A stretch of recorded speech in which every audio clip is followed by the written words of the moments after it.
and dangerous test. A Boeing 727 was intentionally crashed in the desert to learn what really happens to passengers when a plane goes down and how they can survive it. It's part of Discovery Channel's Curiosity plane crash, and ABC's Neil Karlinski has the story. You're watching the final moments of one of the most dramatic one-way trips ever recorded. Don't need no seatbelts no more. This Boeing 727 is being deliberately crashed into the desert.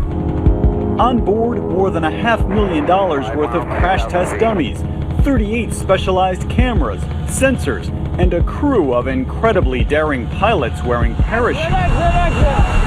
Minutes before impact, they bail out of a hatch in the back of the plane. Jumpers away. Then, the huge jetliner careens into the ground.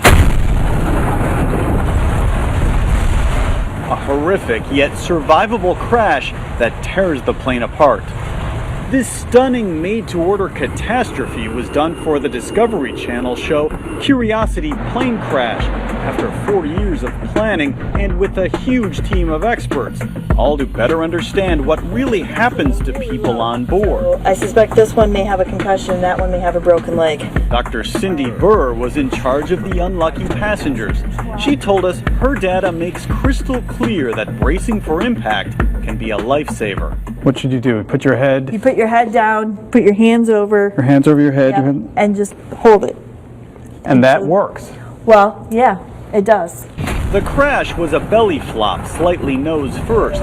Passengers near the front took the brunt of it. Rows 7 and forward were considered fatal. Seat 7A was actually catapulted out of the plane.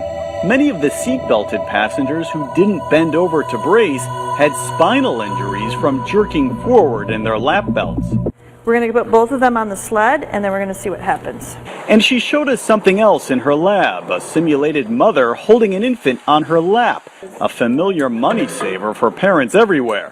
After a relatively minor impact, the mother can't hold on. Even though she's done the same thing as a parent, Dr. Burr says having a child on your lap simply isn't safe. There's no way. That impact is so severe, there's no way you could hold that child. The plane crash revealed other things too, like the tremendous amount of debris that can be deadly to anyone sitting upright. Also, how critical it is to be able to make your way out fast. Generally, sitting within 5 rows of an exit gives a passenger the best odds. That was quite possibly the most spectacular thing I've ever seen in my life. The science of destruction. A picture-perfect crash, a wrecked jetliner, and a treasure trove of new information about what it takes to survive the unthinkable. For Good Morning America, Neil Karlinski, ABC News, Detroit.